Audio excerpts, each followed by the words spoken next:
Hello guys, myself RT Prashil. I teach everything related to psychology on skyrocket.com. Please visit the website. And there are several courses on my YouTube channel as well. And today we are going to learn about statistics that are required for psychology. But in today's video, what we are going to do is there is a small disclaimer for today's video.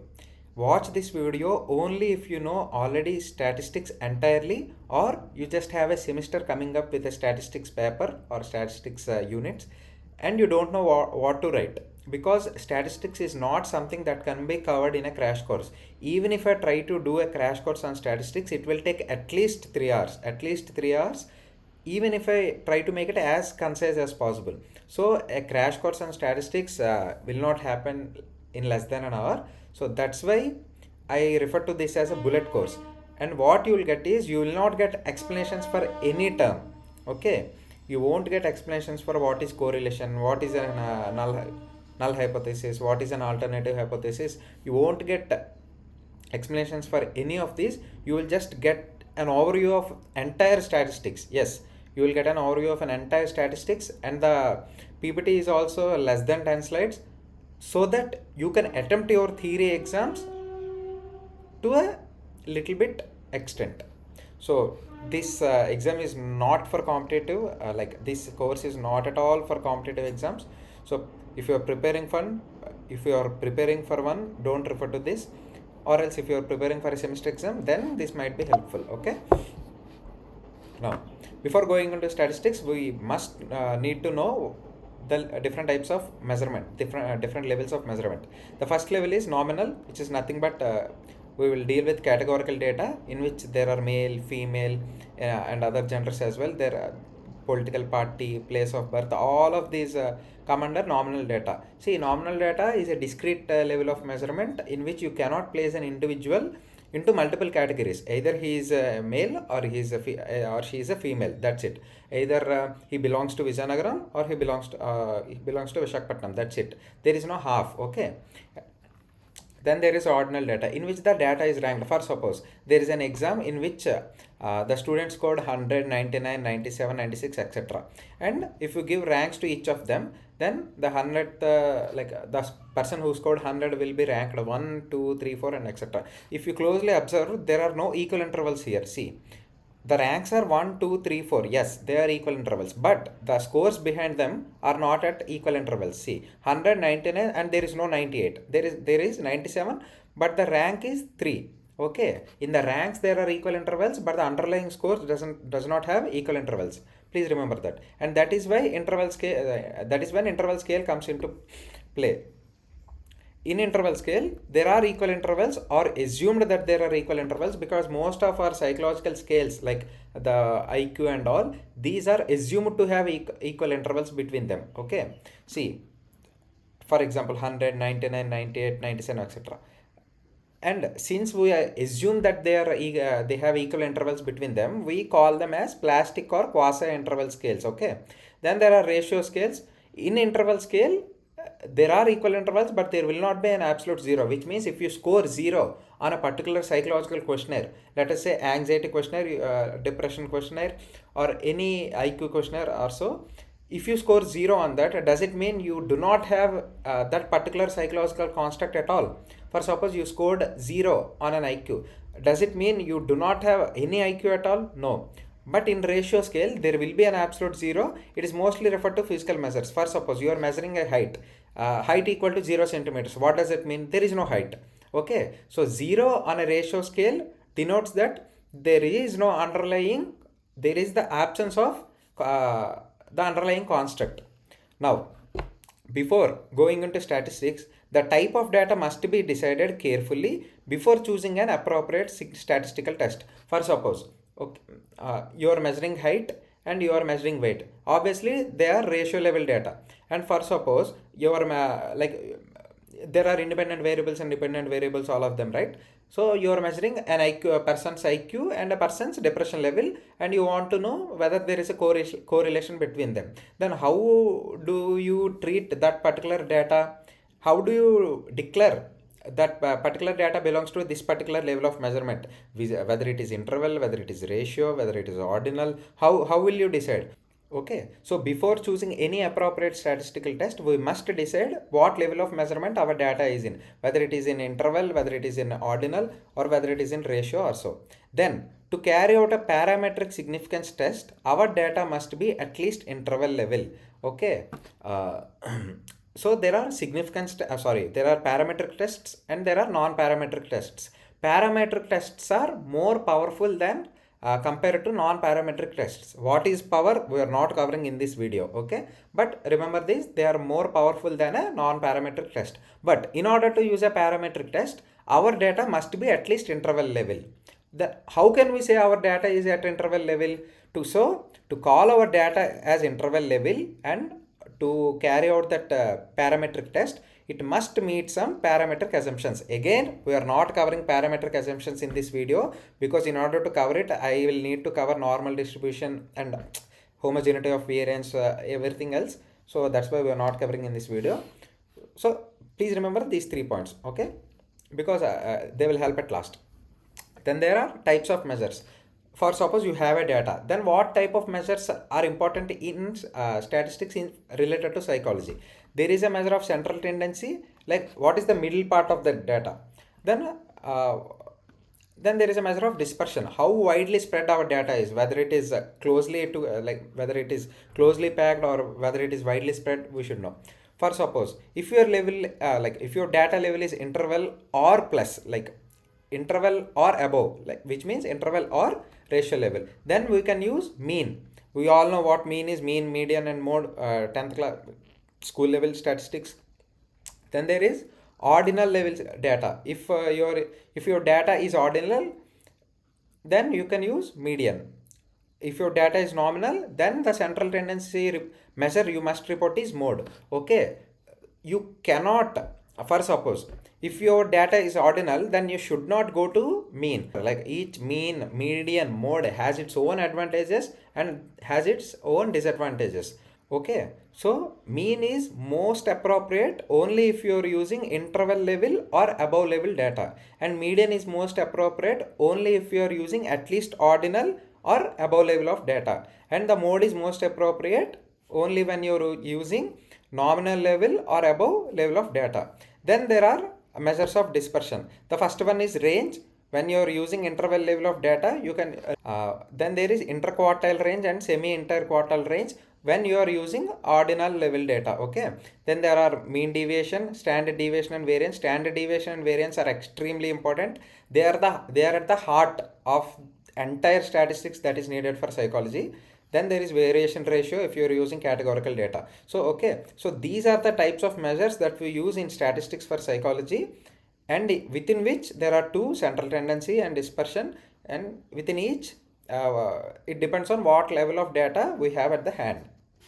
Now see, even when this is a bullet course, I cannot move forward without explaining what is significance testing. But even though I am providing an overview of this significance testing, there are many terms related to significance testing like null hypothesis, alternative hypothesis, normal distribution, one-tailed test, two-tailed test, like I mean one-tailed hypothesis, two-tailed hypothesis, what is p-value, the critical value, like all of these terms are required to understand significance testing, which cannot be covered, and I believe they should not be covered in a bullet course, especially like this.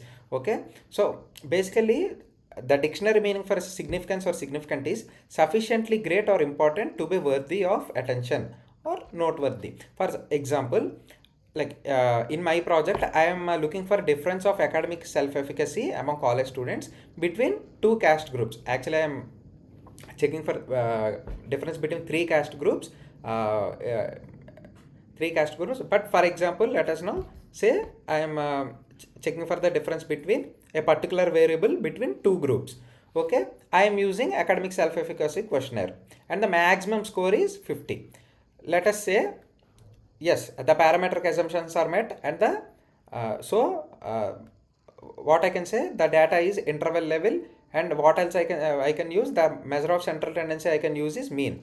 Okay, for suppose let us say for the caste group 1, the mean score for on academic self-efficacy questionnaire is 35, and for caste group 2, let us say the mean score is 30. Obviously the caste group scored lower than caste 1, but is it significant? Is it sufficiently less, or is it sufficiently important to be worthy of our attention?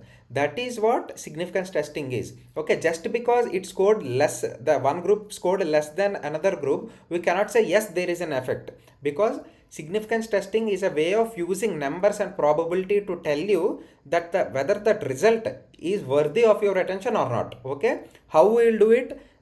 Only the concept of significance testing will take at least an hour. Okay, so I'm not covering right now. There is a big confusion when it comes to significance testing. People think the significance testing is only valid when you are looking for differences between two groups. No, even if you're testing for correlations, there will be a significance value pertaining to that correlation. How? We'll see. See, for suppose, yes, I am also including, actually, my study includes four variables, within which two are psychosocial factors and two are general self-efficacy and academic self-efficacy. Let us say I am studying for correlation between perceived discrimination and academic self-efficacy, and I found out that correlation between perceived discrimination and academic self-efficacy is 0.4. On the outlook, 0.4 is a medium correlation. Okay, on the outlook, 0.4 might look as a this correlation is worthy of our attention, but no, still we should see whether that correlation is significant, and it depends on the effect size, and it depends on the power that we are using. Both of these terms we are not covering this in this video, and it depends on the sample size also, and depends on many factors, whether a value, whether it is correlation or whether we are conducting t-test, the difference or the correlational value significance will depend on many factors. Okay, please remember that. Now, after knowing the significance testing, I will simply explain entire statistics that is within the psychology with just two diagrams. First one is this one, and see, the correlation is not very well covered in this diagram. That's why I have added another section for correlation, and then there is another diagram. In this also, regression is not covered very elaborately, so that's why I have added another slide. That's it. Within these two slides we will complete entire statistics that are related to psychology. For suppose these are related to simple designs. Okay, let me write.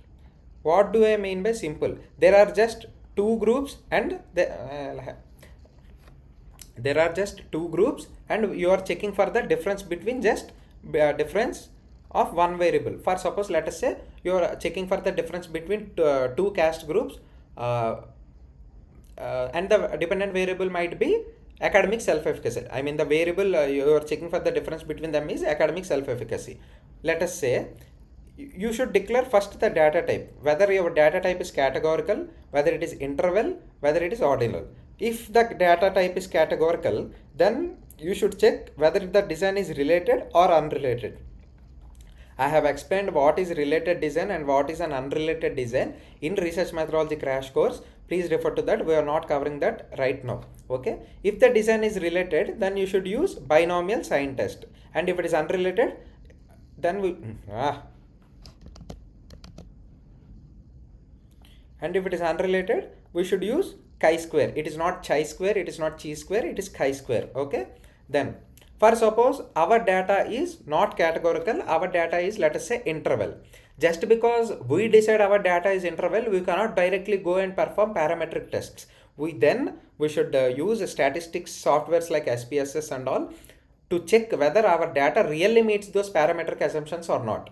Then we will see if our data met parametric assumptions, then we can safely treat our data as at interval level. Then we can perform parametric tests. Okay. Before performing parametric test, we should again check whether our design is related or unrelated. If it is related, then obviously t-test for related pairs. This is simple query, and t-test for unrelated test. If our data has not met parametric assumptions, what are those assumptions? Again, we are not covering here. If our data did not meet our parametric assumptions, and then we cannot treat our data as at interval level, we should treat it as at the ordinal level. Okay, then then what can we see? There is if the data is unrelated, we can use Mann-Whitney U test. If the data is related, we can use Wilcoxon sign test, T test. This is capital T. Basically, whenever we use a T test, we will use small t, and it is extremely important to denote that way only. And I have forgot to tell you one more point regarding significance testing. Never use the word insignificant when coming to statistics in psychology. What is the opposite word? What is the antonym for significance? Insignificance in English. But when coming to statistics in psychology, only use not significant to denote something that is that has not met our critical value of p, let us say. Now, okay, for suppose you want to test for correlation.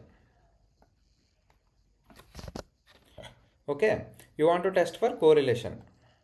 Now again, you should check for data type, whether it is at interval level or whether it is for at ordinal level and all. And if you think if you used a standardized questionnaire, then it is safe to say that your data is at interval level. But still you need to check by using softwares and by performing various statistical operations to see whether your data has met the parametric assumptions required to perform parametric tests. Okay, if your parametric assumptions are met, if your data meets these assumptions, then you can use Pearson's R. Obviously your data is safe to treat as interval, you can use Pearson's R.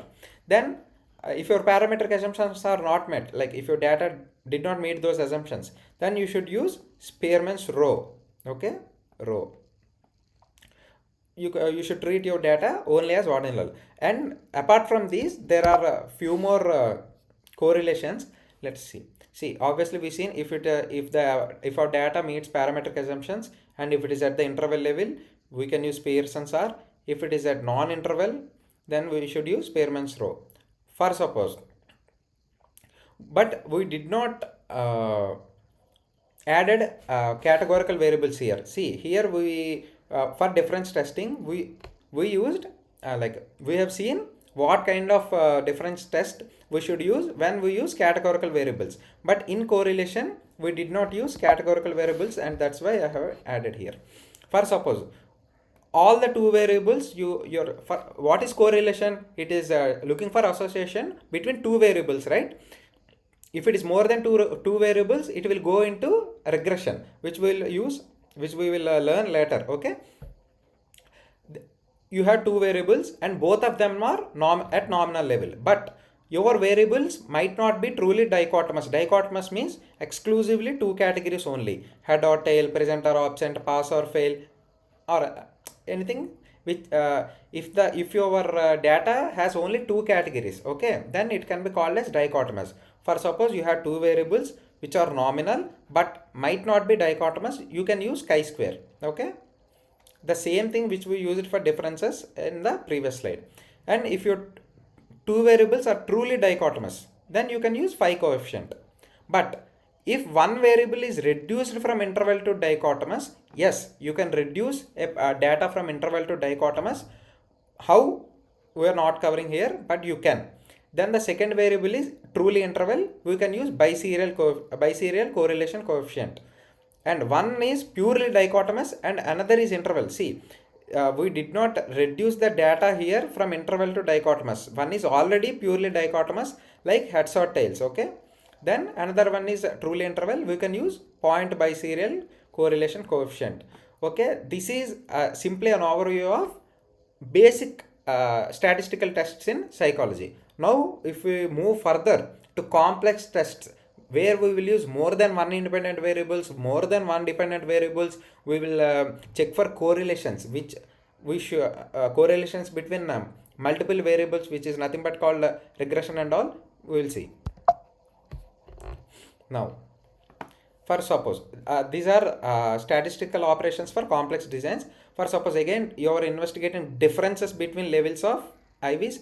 For suppose let us say I want to take my study only.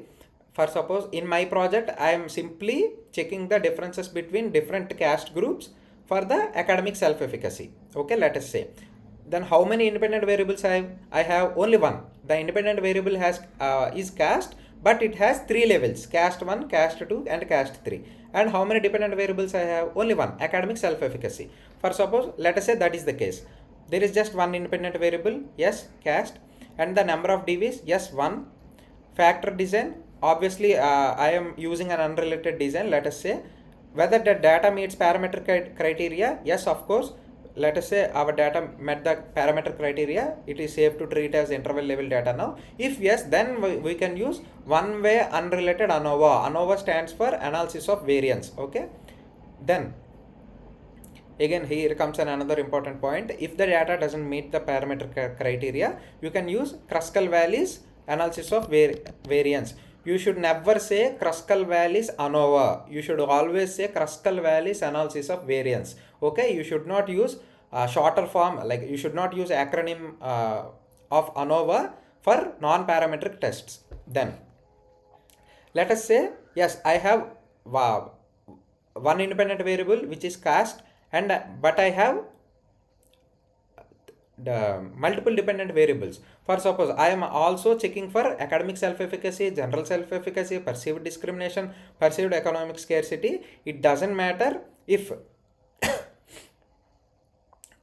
if it is so, then I can use MANOVA, which is multiple analysis of variance. Okay, for suppose I have just one independent variable and one dependent variable, but the design is related, which means the same sample I am using in different groups. Okay, if the data meets parameter criteria, I can use repeated measures ANOVA, but if it does not, we can use Friedman test. Okay, for suppose I have more than one independent variable. Let us say in my study, I want to study the difference between different caste groups, and I also want to study the differences between genders also. So I have two independent variables. One is a gender with two levels, male and female, and another one is caste with three caste categories, caste 1, 2 and 3. And I have just, let us say, 1 DV. Okay, I am checking for only academic self-efficacy now. Okay, see how many factors are there here. In statistical tests where we have multiple variables, we call them, we do not call them as variables, we call them as factors. Okay, if for suppose all my factors are unrelated, then I will use factorial unrelated ANOVA. If all the factors are related, we will use factorial repeated measures ANOVA. And if some factors are related and some factors are unrelated, you will use simply factorial mixed design ANOVA, for which I have only one dependent variable. If I have more than one dependent variable, okay, again coming to my study which has 4 dependent variables, I will use MANOVA, multiple analysis of variance with more than one IV. Okay, one thing here, yes.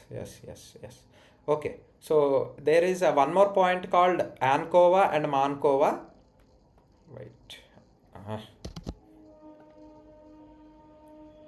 Okay, ANCOVA or MANCOVA is nothing but, let us say your focus is on one dependent variable, but there might be another variable which correlates along with independent variable, which then alters dependent variable. In such a cases, what you want to do is you want to control that other variable, okay, which is nothing but called as a covariate. So you want to test only on one dependent variable, and you want to see whether your independent variable is affecting that dependent variable or not, while controlling for another covariate. So when such covariates are present in a study, we will use analysis of covariance, which is nothing but ANCOVA. And if it is if we are having more than one independent variable, we will use multiple analysis of covariance, which is nothing but called MANCOVA. Okay, then there are design investigates associations between variables. See, the reason we are calling associations here is it will test correlations between different variables. For suppose, let us say there are 4 variables. Okay, how can you test between associations between 4 variables? Usually whenever there are such multiple variables, you want to see whether three variables, three predictor variables combinedly predicts one criterion variable. For example, in my study, I want to see whether perceived discrimination, perceived economic scarcity, and general self-efficacy will combinedly significantly predict academic self-efficacy. Okay, so that is when regression is used. Okay, for suppose predicting variance in the outcome dependent variable, which is from its correlation with several predictors. Okay, for suppose there are three predictors and there is one criterion variable, in which case we will use multiple regression. I will come to this in the next slide.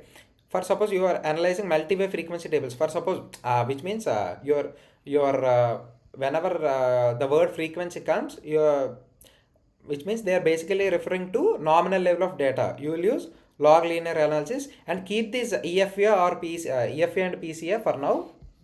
I will explain what is regression. For suppose if there is one dependent variable and there are several independent variables, for suppose you want to see whether three independent variables is can successfully predict one dependent variable or criterion variable, let's say, then you will simply use multiple regression. Okay, there is simple regression, which is nothing but called correlation between one independent variable and one dependent variable, which is equal to correlation. Okay, then if you want to see whether whether multiple independent variables combinedly significantly predicts multiple criterion variables, you will use log linear analysis. Usually this is done in structural equation modeling. Okay, whenever you want to see multiple independent variables are able to predict multiple dependent variables, you will go to SEM analysis, structural equation modeling analysis. Okay, then there is, if your dependent variable is categorical and dichotomous, okay, the condition is and here. If your dependent variable is both categorical and dichotomous, you should use logistic regression. If your dependent variable is categorical but not dichotomous, which means you have more than two categories, then you should use multinomial logistic regression. Okay, so this is what regression is about. Basically these are all related to complex designs. For these factor analysis and all, okay, let us say you are developing a scale.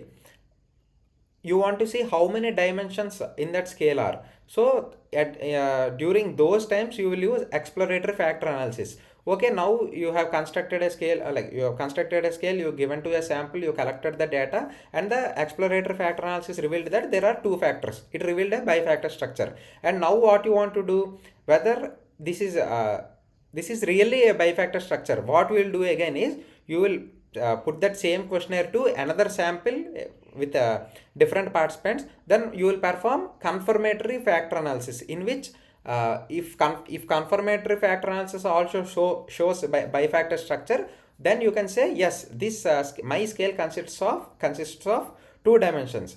Then there is principal components analysis. This is different from factor analysis. Okay, so in a nutshell, this is all about statistics related to psychology. I know this video might not be useful unless you already have enough knowledge to grasp these concepts, but this video will very much work as a revision if you already know statistics. But these will definitely help if you are preparing for your semester exams and don't know, and you have no idea about statistics at all.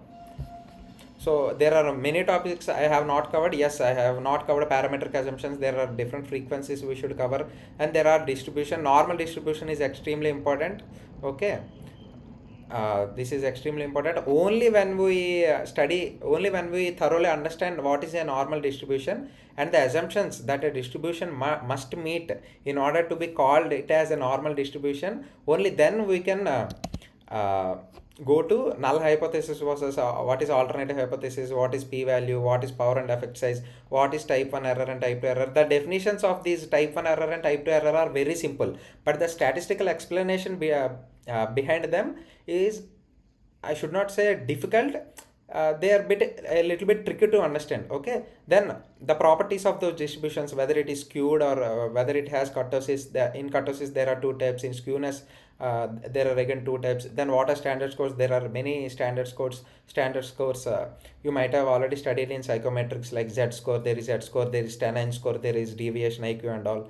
Okay, all of these topics are very important, but I have not covered. And not just these topics, there are many sub topics which we should thoroughly understand if you are preparing for UGC NET or JRF. And if you are aiming to do research, if you are aiming to perform statistics in future, the depth with which you need to learn statistics is a little bit higher. But you should not be afraid, because all the statistical operations that are needed to be performed in order to get our results will be performed by softwares like IBM SPSS and R programming and all. So you need not be afraid of statistics. Only key takeaway from this video is, please do not be afraid of statistics. Okay, hopefully I will drop another video of a crash course on statistics in future. As of now, these are the videos that are available on my channel. I have done a crash course on social psychology, clinical, biological and research methodology also. So please refer to them. If you're checking for a video on statistics, then I think you must also check our course on research methodology. Thank you so much for watching, guys. So if you really think this video is helpful, I don't think this video will be helpful, but if you think, please share to some of your friends. Thank you, guys. Thank you.